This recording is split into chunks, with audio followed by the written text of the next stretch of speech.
At my daughter's wedding, her husband called me a worthless immigrant loser. I'm James Anderson, and I'd stayed quiet for 2 years. What Brandon Miller didn't know was that his fancy investment banking firm paid me $2.3 million in rent every year. He didn't know I owned 38 downtown office buildings, including the one where he worked. Tonight, his arrogance would cost him everything he'd built. Because when you humiliate a billionaire who's been hiding in plain sight, the consequences come with compound interest. I reached into my briefcase and pulled out a single document. My hands didn't shake. My voice stayed level. But the paper I held would end his career in 72 hours. If you're watching this, please subscribe and let me know where you're watching from. Have you ever been underestimated because of how you look or sound? Here's how a quiet immigrant taught an entitled banker that respect isn't something you inherit. It's something you earn and lose. 2 years ago, when Sarah brought Brandon home for the first time, I knew we had a problem. He walked into our modest 3-bedroom house in Cedar Park, Texas, and I watched his eyes do a quick scan. The worn leather couch I'd had for 15 years, the small TV mounted on the wall, the family photos showing me in work clothes, concrete dust still on my boots. "So, Mr. Anderson," he said, settling into our recliner like he was interviewing me, "Sarah tells me you're retired from construction work." The way he said construction work made it sound like a disease. "Built houses for 35 years, I replied. "Good, honest work." Brandon nodded with that smile people use when they're trying to be polite about something they find disappointing. That's admirable. Manual labor is so important for society. Sarah shot me a look. She knew that tone. Over the next 2 years, the comments got more frequent, more pointed. At family dinners, Brandon would steer conversations away from my stories about job sites and building projects. When I mentioned fixing something around the house, he'd joke about blue-collar solutions. When Sarah's friends visited, he'd introduce me as Sarah's dad, who worked construction. Never Jim, never by name. Just Sarah's dad, who worked construction. The worst part? Sarah started doing it too. "Dad, Brandon's colleagues are coming to dinner," she'd say. "Maybe wear the blue shirt instead of the flannel." "Don't mention the duplex rentals," she'd add quietly. "They might not understand." What she didn't know was that those duplex rentals had grown into something much bigger. At their engagement party last spring, Brandon gave a speech to his Morgan Stanley colleagues about marrying into a humble working-class family. He talked about how it would ground him and help him remember his values. 200 people applauded while I stood there, holding my beer, feeling like a museum exhibit. "My father-in-law taught me that honest work comes in many forms," Brandon said, raising his glass toward me, "even if it's not in a boardroom." The laughter was polite but pointed. I could have spoken up then, could have shown him the business cards in my wallet, the property deeds in my home office, the Forbes article from 2018 that called me one of Texas's quiet titans. But I didn't. Why? Because Sarah loved him. Because she was happy. Because I remembered what it felt like to be 28 and trying to build a life. When I came to America from Ireland in 1983, I had $340 in my pocket and a thick accent that made people assume I was uneducated. I'd learned to stay quiet, work hard, and let my results speak for themselves. For 40 years, that strategy had served me well. But tonight, at the Fairmont Austin Hotel, surrounded by 180 wedding guests, Brandon Miller was about to learn the difference between staying quiet by choice and staying quiet because you're weak. The reception was in full swing. Sarah looked beautiful in her grandmother's pearls and the $3,200 dress we'd bought at Nordstrom. The string quartet played soft jazz while guests mingled around tables decorated with white roses and gold accents. I'd paid for the wedding, all $85,000 of it. Brandon's parents had contributed exactly nothing, citing cash flow issues from his father's recent retirement. But as I watched Brandon work the room, introducing Sarah to his colleagues and superiors, I heard the same pattern over and over. This is my wife, Sarah. She comes from a modest background, but she's incredibly driven. Sarah's father is a simple man, salt-of-the-earth type. We're so different, but opposites attract, right? Each introduction made my chest tighter, because what Brandon Miller didn't know, what none of them knew, was that the quiet man in the corner, nursing his whiskey and watching their expensive suits, owned the building where half of them worked. As I stood at the bar watching Brandon introduce Sarah to his managing director, Patricia Wells, I faced a choice that would define the rest of my relationship with my daughter. Stay quiet, and Brandon would continue to diminish me for years to come. Our family dinners would remain exercises in subtle humiliation. My grandchildren would grow up thinking their grandfather was just the construction guy who couldn't understand their world. But speak up, and I'd risk destroying Sarah's marriage on her wedding night. The stakes were crystal clear. Sarah had worked at Dell Technologies for 3 years, building a solid reputation in their corporate development division. She was smart, capable, and ambitious, but she was also married to a man who introduced her as coming from modest circumstances, like she was a charity case he'd rescued. If I stayed silent tonight, that narrative would become permanent. Brandon would spend the next decade explaining Sarah's humble background to justify why she deserved opportunities. He'd position himself as her generous savior, the successful banker who looked past her simple family to see her potential. And Sarah gradually would start believing it. I'd already seen it happening, the way she'd apologize for my presence at their engagement party, the way she'd change the subject when I mentioned business, the way she'd started saying we're different kinds of people when talking about her childhood. My daughter was disappearing into Brandon's version of her story. On the other hand, revealing the truth tonight would shatter everything Brandon had built his identity around. His colleagues would discover that the humble immigrant he'd been condescending to for 2 years was actually their landlord. His managing director would realize he'd been disrespecting a major client, but it would also humiliate him publicly on his wedding night in front of 180 people. And Sarah might never forgive me. I thought about my wife, Margaret, who'd passed 5 years ago. She'd built our family's financial foundation alongside me, managing the books while I managed the properties. She'd been the one who insisted we keep our wealth quiet. Let Sarah have a normal childhood, Margaret had said. Let her earn her own respect. We'd driven 10-year-old Toyotas while owning $200 million in real estate. We'd shopped at Target while tenants paid us 7-figure rents. We'd lived modestly while building an empire. Margaret's strategy had worked. Sarah had earned her college degree without financial pressure. She'd landed her job on merit. She'd developed confidence and independence. But Margaret had also said something else near the end. If anyone ever treats our family with genuine disrespect, you show them exactly who they're dealing with. Tonight, Brandon Miller had crossed that line. As I watched him laugh with his colleagues about marrying down, I realized that staying quiet wasn't protecting Sarah anymore. It was enabling her husband's arrogance. My silence had become permission, and Brandon Miller was about to learn that my generosity had limits. I finished my whiskey, set the glass on the bar, and walked toward my briefcase. Inside were documents that would change everything: property deeds, lease agreements, and financial statements that told the real story of who James Anderson actually was. The question wasn't whether I should use them. The question was whether I'd let my daughter spend her marriage apologizing for where she came from.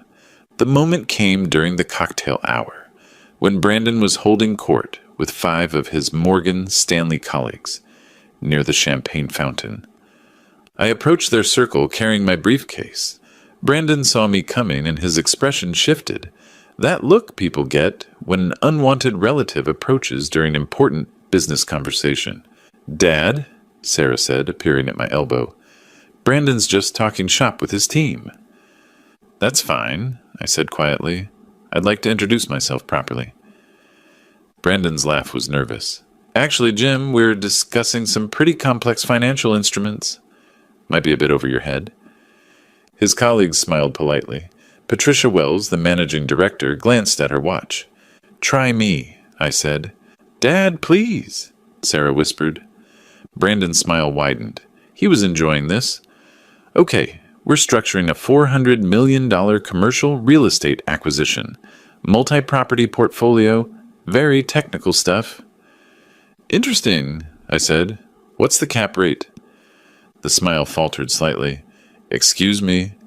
Capitalization rate. Net operating income divided by property value. Basic real estate metric. One of his colleagues, a younger analyst, looked impressed. 6.2%. That's decent for Austin, I said. What class properties? A, B, or C? Brandon's jaw tightened. Mixed portfolio. Mostly Class A office buildings. Downtown core or suburban? Mix of both. I nodded thoughtfully. I know that market pretty well. Really? Brandon's voice carried an edge now. And how exactly would a construction worker know commercial real estate metrics? The circle went quiet. Sarah's hand touched my arm. You'd be surprised what you pick up, I said. Brandon turned to his colleagues with exaggerated amazement. Isn't this fascinating? Jim here thinks he understands our business better than we do. Patricia Wells looked uncomfortable. Brandon, maybe we should... No, this is great, Brandon continued. Jim, since you're such an expert, maybe you should give us investment advice. Tell us which buildings we should buy. His colleagues shifted nervously. This was getting awkward. I reached into my briefcase and pulled out a simple white business card. You might want to look at the Anderson Properties portfolio. Brandon took the card without looking at it. Anderson Properties? Never heard of them. They own some interesting assets downtown. Like what? I met his eyes directly. Office buildings. 38 of them, actually. Brandon glanced down at the card for the first time. His expression changed as he read it. James Anderson, CEO, Anderson Properties, LLC. The color drained from his face. Wait, he said slowly. This is your company. That's right. But you're... He looked around at his colleagues, who were now staring at the business card. You're a construction worker. I was. For 15 years.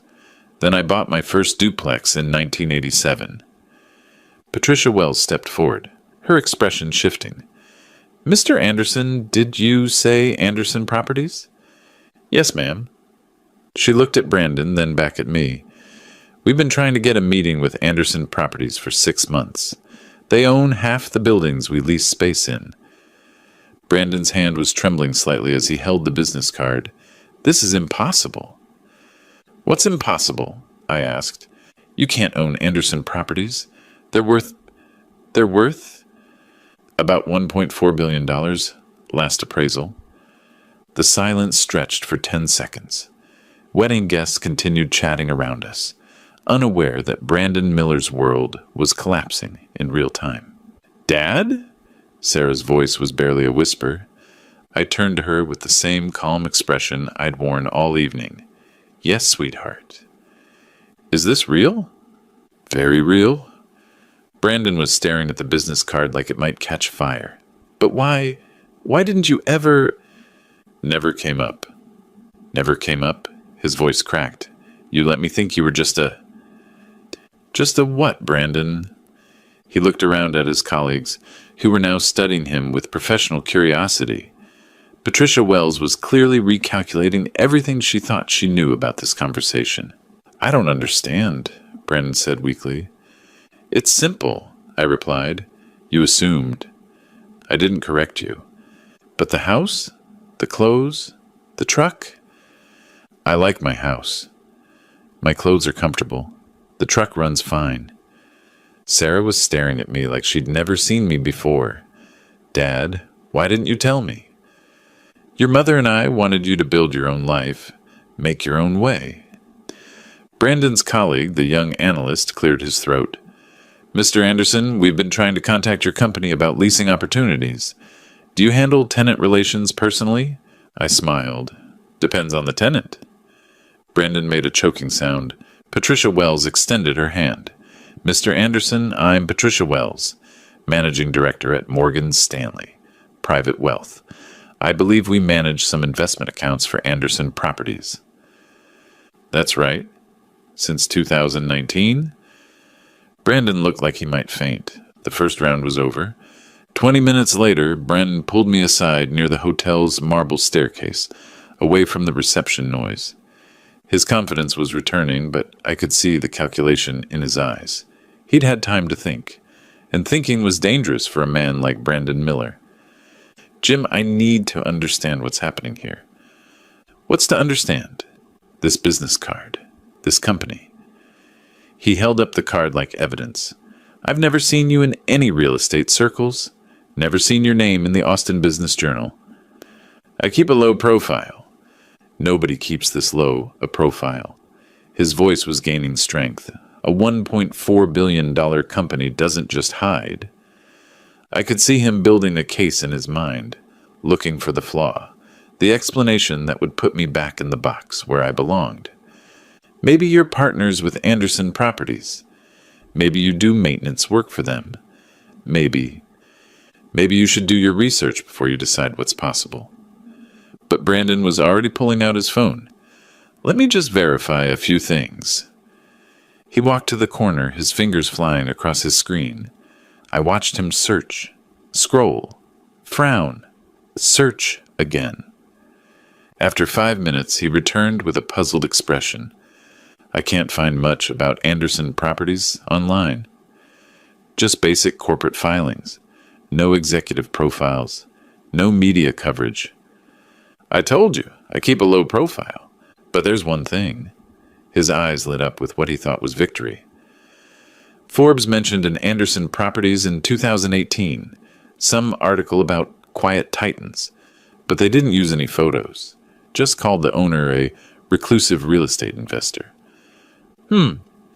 So here's what I think happened.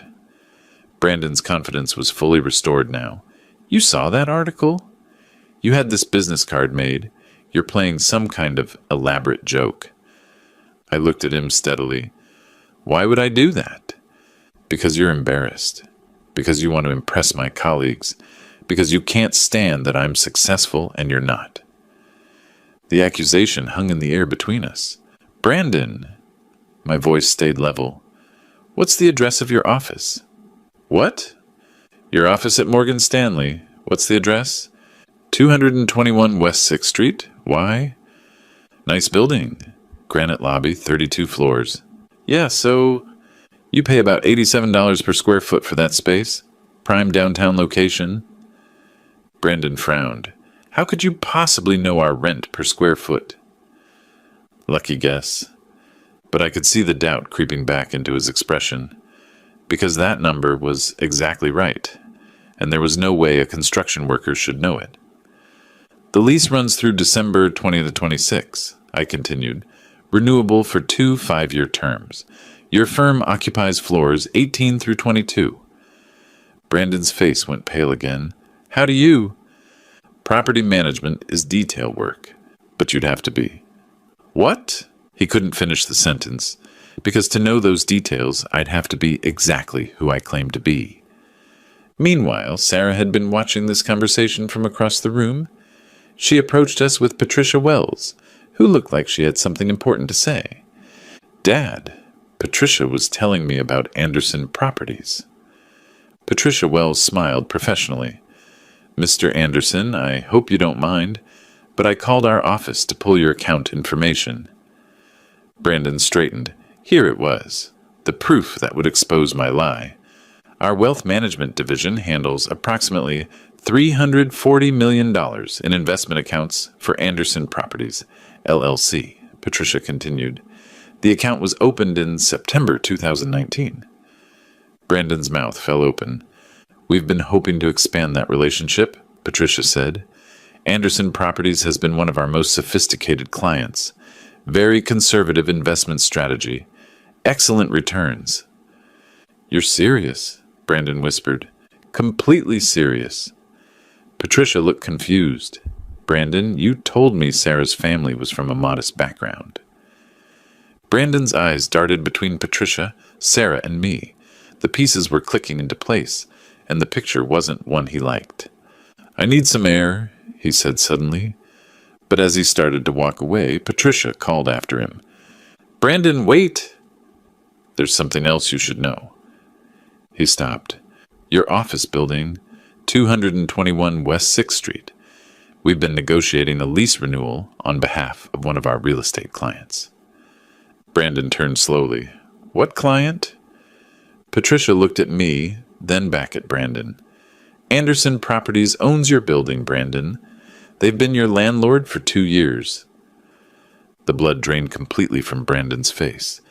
"That's impossible." "I have the documents in my car if you'd like to see them."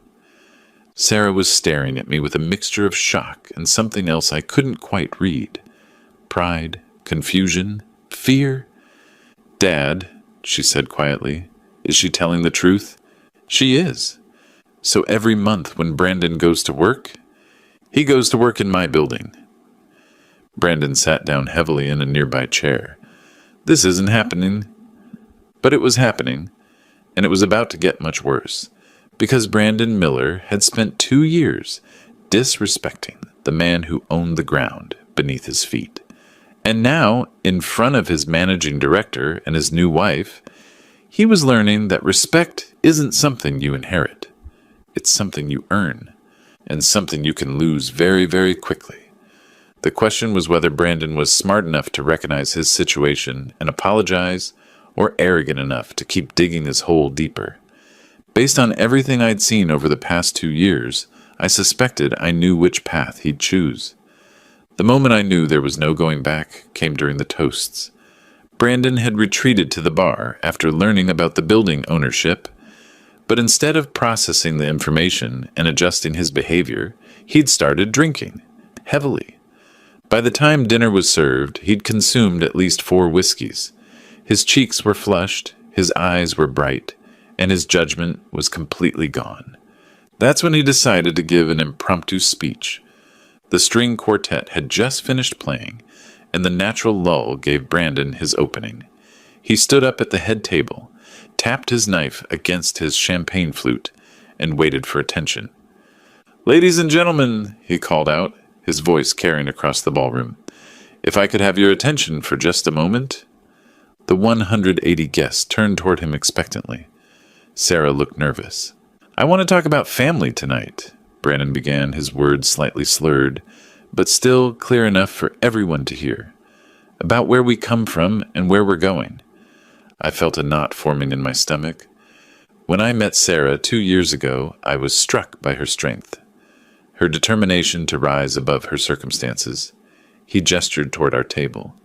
"She comes from humble beginnings, working-class family, blue-collar background." A few guests nodded approvingly. This seemed like it would be a sweet speech about overcoming differences. Brandon was just getting started. Her father, Jim Anderson, represents everything that's honest and simple about America. He worked with his hands for 35 years. Construction, manual labor. Brandon's smile was condescending, even as he pretended to praise me. "Now, Jim has some interesting stories about business and real estate, don't you, Jim?" All eyes turned to me. I said nothing. "In fact," Brandon continued, his voice getting louder, "Jim here was just telling my colleagues about some property company he supposedly owns. Anderson Properties, I think it was." A murmur went through the crowd. Patricia Wells looked uncomfortable. "Now I want to be clear. There's nothing wrong with having big dreams. There's nothing wrong with wanting to impress people." Brandon's tone was becoming openly mocking now. But sometimes, when people feel insecure about their place in the world, they tell stories. They create fantasies about secret wealth and hidden success. Sarah stood up. "Brandon, stop!" "No, honey, this is important." Brandon waved her off, because what I learned tonight is that respect has to be earned, and you don't earn respect by pretending to be something you're not. The ballroom was dead silent now. Even the waitstaff had stopped moving. Jim Anderson is a good man, a simple man. He built houses and raised a wonderful daughter.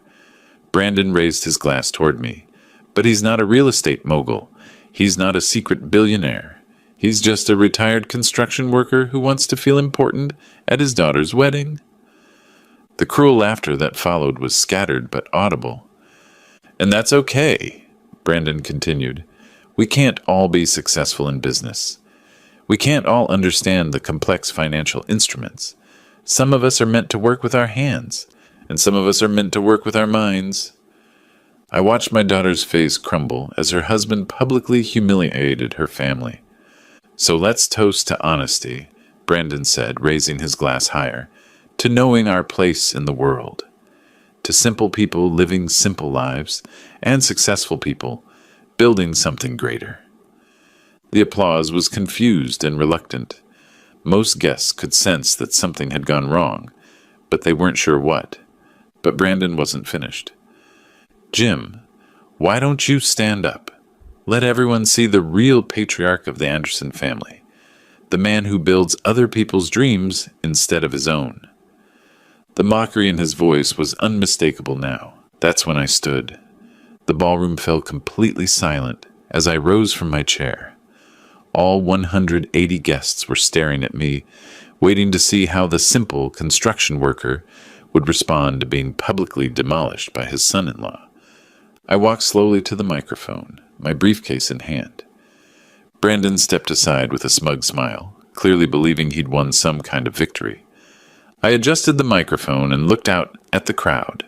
Patricia Wells was watching intently. Sarah was fighting back tears.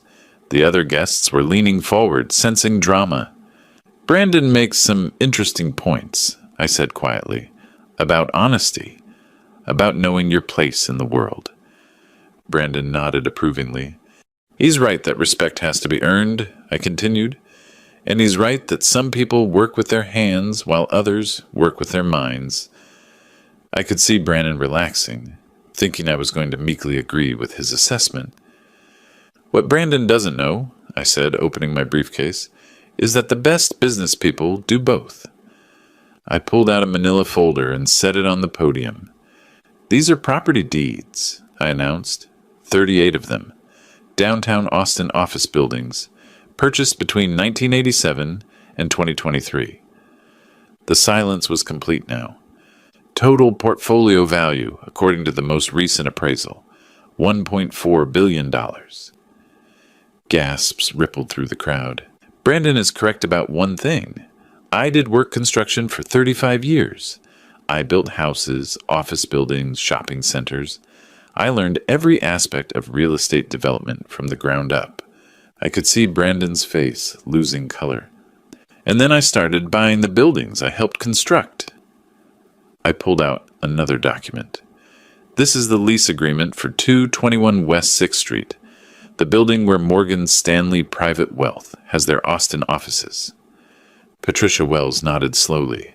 Rent, $2.3 million annually, paid by Morgan Stanley to Anderson Properties, LLC.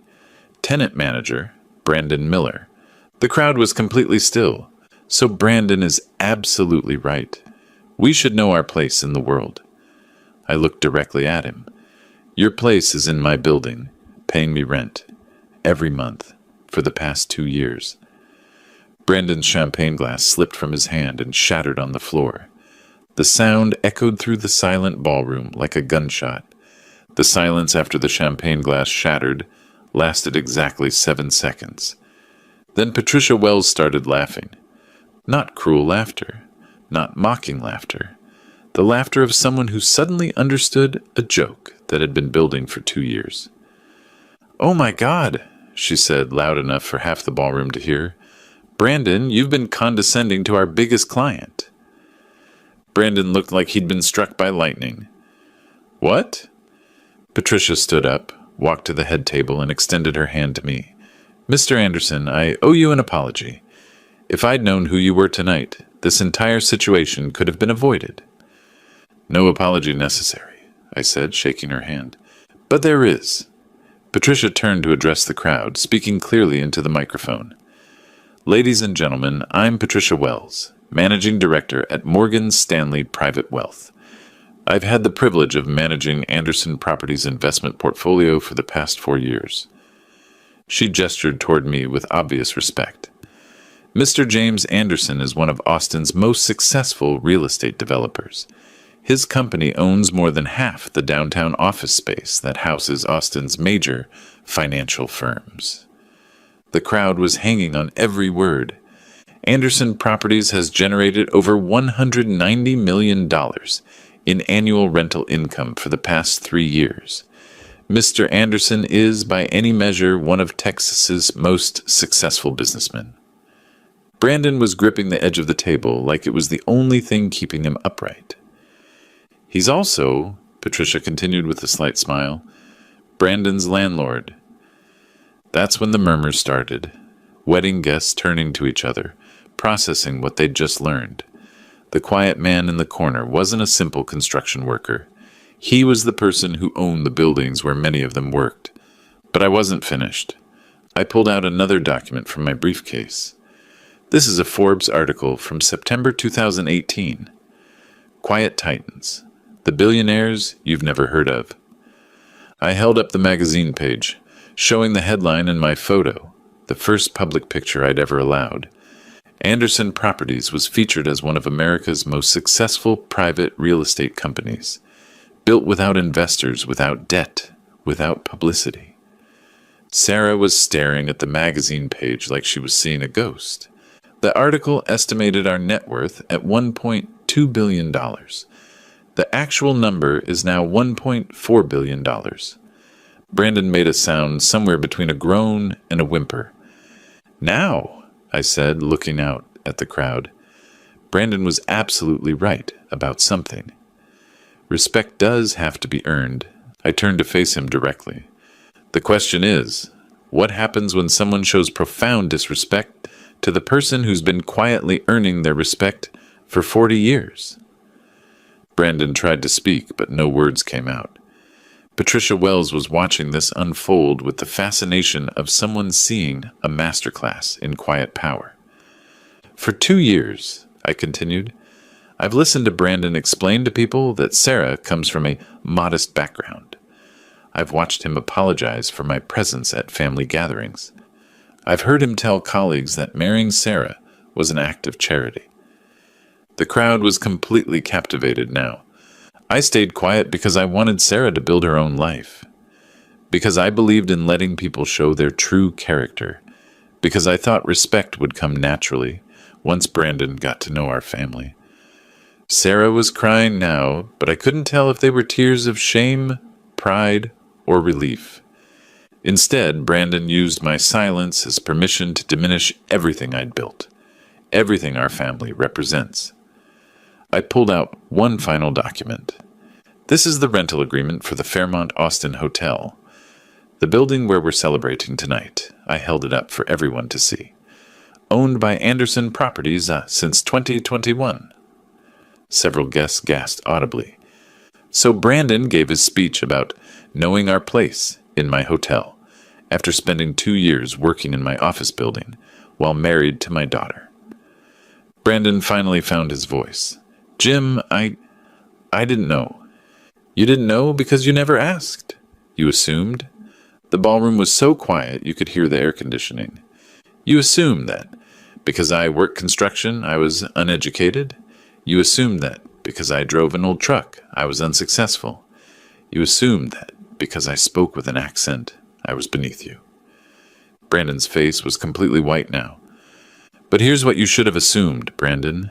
If a man can raise a daughter like Sarah, if he can build a life that produces that kind of strength and intelligence and grace, then maybe, just maybe, there's more to that man than meets the eye. The crowd erupted in applause, but I held up my hand for silence. The tragedy here isn't that you underestimated me. The tragedy is that you've spent 2 years making my daughter apologize for where she comes from. I looked at Sarah, who was staring at me with a mixture of admiration and heartbreak. Sarah Anderson is the daughter of a billionaire real estate developer. She never needed you to lift her up. She never needed you to explain her worth to anyone. She was already valuable.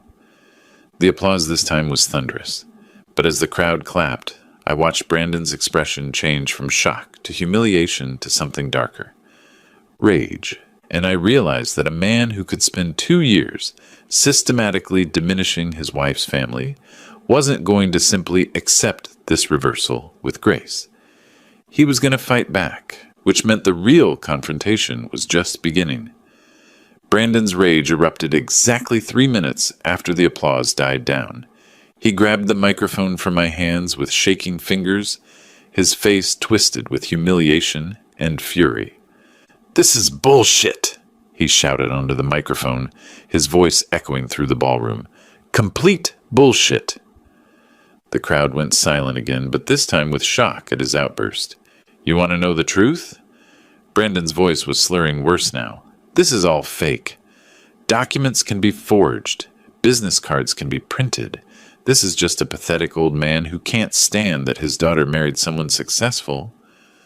Patricia Wells stood up. "Brandon, you need to stop." "No," he pointed an accusing finger at me. "I've worked my ass off for 10 years. I've earned everything I have. I'm not going to be humiliated by some immigrant construction worker with a briefcase full of fake papers." Sarah stood up too. "Brandon, stop it. You're drunk." "I'm drunk?" Brandon laughed bitterly. "I'm the only sober person in this room. Everyone else is falling for this ridiculous con game." He turned back to the crowd, gripping the microphone stand for support. "You want proof he's lying? Call Anderson Properties tomorrow. Ask to speak to James Anderson. See what happens. Because I guarantee you this old man has never set foot in a boardroom in his life." That's when Patricia Wells walked to the head table, opened her purse, and pulled out her phone. "Actually, Brandon," she said clearly, "I can call right now." "What?" "Anderson Properties has a 24-hour property management line for emergencies." She held up her phone. "I have the number because we handle their investment accounts." Brandon's confidence faltered. That doesn't prove anything." Patricia dialed. The phone rang through the ballroom's sound system connected to the microphone. After 2 rings, a professional voice answered, "Anderson Properties emergency line." "This is Jennifer speaking." Patricia looked directly at Brandon. "Hi, Jennifer. This is Patricia Wells from Morgan Stanley. I'm here with Mr. Anderson at a family event. Could you confirm his identity for some guests?" "Of course, Ms. Wells. Is Mr. Anderson available?" Patricia handed me her phone. "Jennifer, this is Jim. Can you tell these folks what my position is with the company?"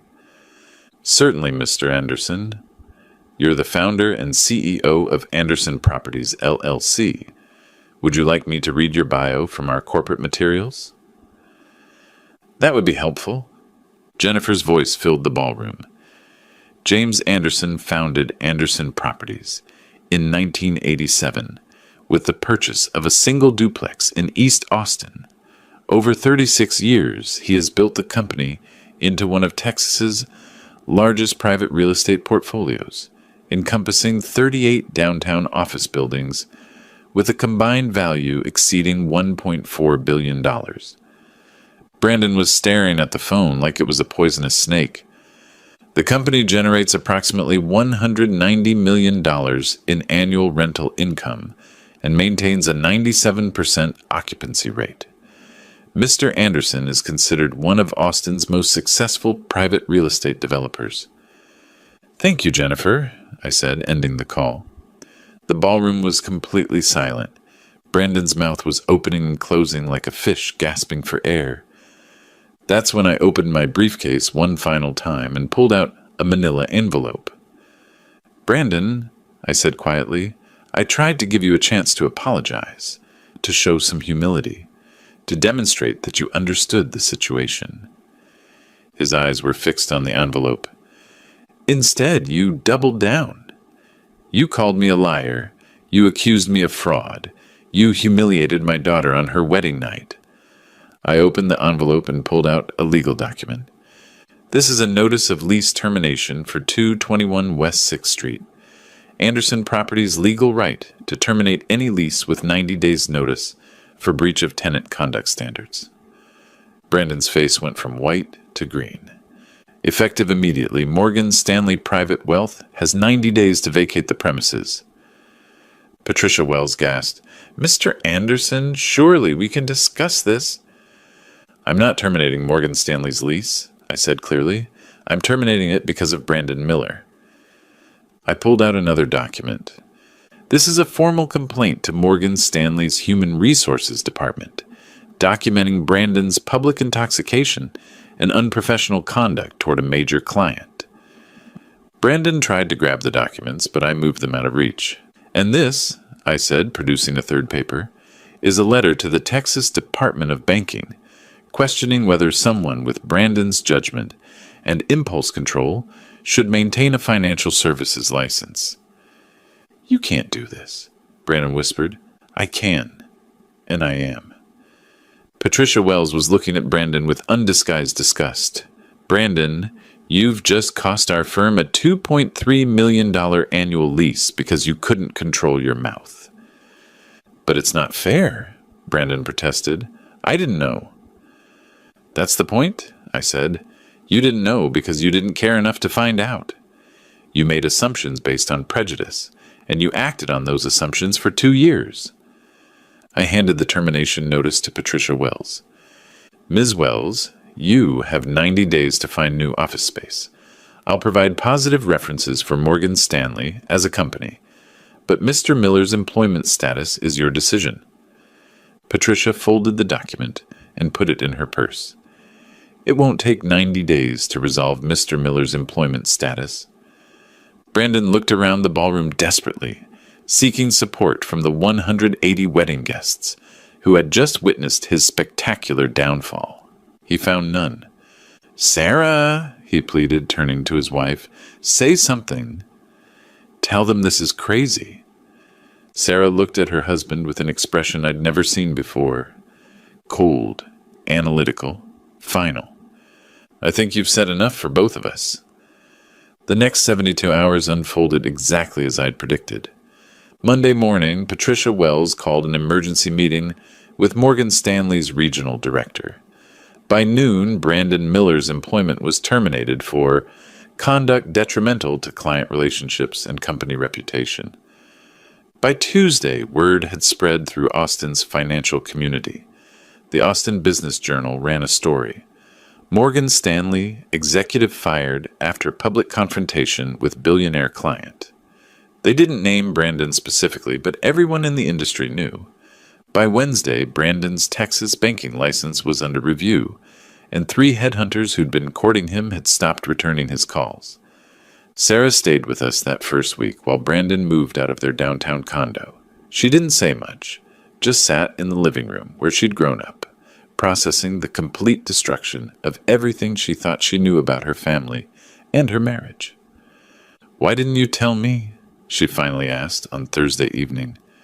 We were sitting on the back porch, watching the sunset over the hill country, the same porch where I'd taught her to ride a bike, where we'd talked about her first job, where she'd brought Brandon for Sunday dinners for 2 years.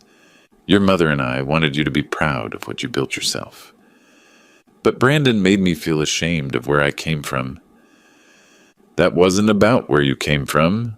That was about his character." Sarah was quiet for a long time. Then, "I should have defended you." "You were trying to keep peace in your marriage. I understand that. But it wasn't peace. It was just submission." That word hung in the air between us. "Sarah, look at me." She turned, and I saw Margaret's eyes looking back at me. Strong, intelligent, uncompromising when it mattered. "You are the daughter of Margaret and James Anderson. Your mother built our family's foundation while raising you to be independent and strong. I built our financial foundation while teaching you that work has dignity, regardless of what form it takes." Her eyes were bright with tears. "You graduated summa cum laude from UT. You landed your job at Dell on merit. You've earned every opportunity you've received. Brandon Miller didn't elevate you. He diminished you. But I let him. Because you loved him. Because you wanted your marriage to work. Because you tried to see the best in someone who wasn't worthy of your effort. I reached over and took her hand.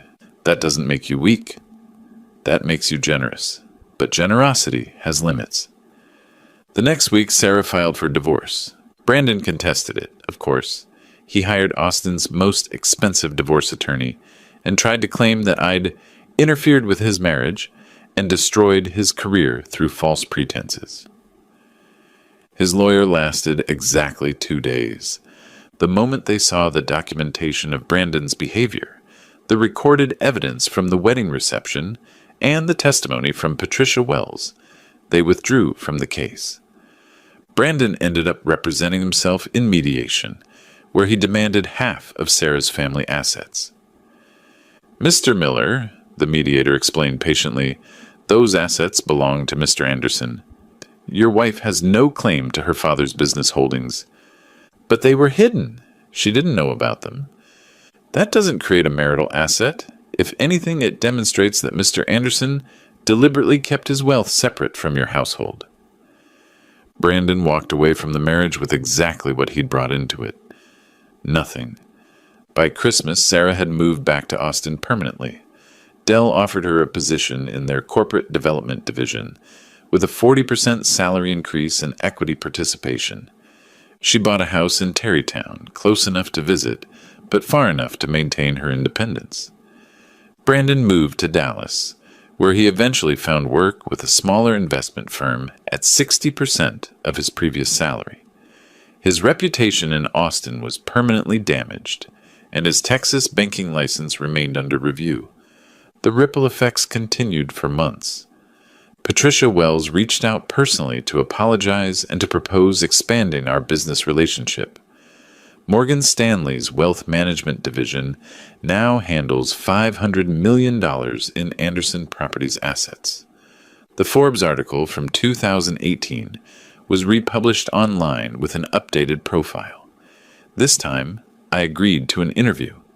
Success isn't about proving yourself to people who don't respect you, I told the reporter. Success is about building something that makes their respect irrelevant. The article went viral. 3 months later, I received an invitation to speak at the University of Texas Business School about quiet leadership in real estate development. 200 students attended. Many of them were first-generation immigrants, working-class kids who looked like I had 40 years ago. Never let anyone make you apologize for where you started, I told them, and never let anyone convince you that quiet dignity is the same as weakness. After the speech, a young woman approached me. She had an accent I recognized, Irish, like mine had been 40 years ago. Mr. Anderson, I'm working construction to pay for business school. People tell me I should be ashamed of manual labor. What's your name? Katie Murphy. Katie, let me tell you something. The people who look down on honest work are usually the people who've never built anything lasting. You keep building, keep learning, keep growing. I handed her my business card. When you graduate, call me. Anderson Properties is always looking for people who understand work. 6 months later, Katie Murphy became our newest property development manager. Because the best revenge isn't destroying people who underestimate you. The best revenge is proving that their opinions never mattered in the first place. 2 years later, Sarah remarried. His name is David Wilson, a software engineer who works for a startup downtown. When she brought him to Sunday dinner for the first time, he shook my hand firmly and said, Mr. Anderson, Sarah tells me you built something incredible here. I'd love to hear about your journey sometime. No assumptions, no condescension, just genuine curiosity about our family's story. During dinner, when David asked about my transition from construction to real estate development, Sarah jumped in. Dad started with one duplex and built it into a billion-dollar company over 36 years. He's one of Austin's most successful businessmen. Her voice carried pride, not apology. That's incredible, David said. What was your biggest challenge in those early years? We talked for 2 hours about cash flow management, property acquisition strategies, and market timing. David asked thoughtful questions and listened carefully to the answers. When he left that night, he thanked Margaret and me for dinner, complimented Sarah on her family, and asked if he could come back the following week. "I like him," I told Sarah after he'd gone. "Why?" "He sees you clearly." "He sees us clearly. He doesn't need to diminish anyone to feel successful." 6 months later, David proposed, not with a speech about marrying up or humble backgrounds or different kinds of people. Just, "Sarah Anderson, you're the most intelligent, capable, generous woman I've ever met. Will you marry me?" She said yes. Their wedding was smaller than the first one, 80 guests instead of 180. David's colleagues from the startup world, Sarah's friends from Dell, and family from both sides. I walked Sarah down the aisle again, but this time her smile was different, confident, uncompromised, free. During his toast, David said, "I'm not marrying into Sarah's family. I'm joining it, and I'm honored to be part of a legacy built on hard work, integrity, and quiet strength." No one mentioned humble backgrounds or working-class origins or immigrants making good. Just a man celebrating the woman he loved and the family that shaped her. After dinner, David pulled me aside. "Mr. Anderson, I want you to know something. I'm not intimidated by your success. I'm inspired by it. That's the difference between you and the last guy." Sarah told me about Brandon, about the wedding, about everything that happened. "What did you think?" "I think he got exactly what he deserved. And I think Sarah learned something important about standing up for people she loves." David was right. Sarah had learned. She'd learned that love without respect is just enabling. She'd learned that family loyalty matters more than keeping peace. She'd learned that she didn't need anyone's permission to be proud of where she came from. These days, Sarah works in venture capital, helping startups scale their operations. She's particularly passionate about funding companies founded by immigrants and first-generation Americans. People who built something from nothing understand value, she tells her partners. They don't take success for granted. David's startup was acquired last year for $180 million. He's now CTO of the acquiring company, leading a team of 40 developers. When reporters ask about his rapid success, he always mentions his wife's family. Sarah taught me that real strength is quiet, that real power doesn't need to announce itself, that the most successful people are often the ones you'd never suspect. As for Brandon Miller, I hear he's doing fine in Dallas, married again to a woman who appreciates his stories about working in high-end real estate in Austin. I hope he's learned something from our encounter. I hope he treats his new wife's family with respect. I hope he's grown. But honestly, I don't think about Brandon Miller very much anymore. Because the most important lesson from that wedding night wasn't about revenge or consequences or proving people wrong. It was about knowing your worth, regardless of whether anyone else recognizes it. Respect isn't something you inherit. It's something you earn and lose, and sometimes, if you're very lucky, learn.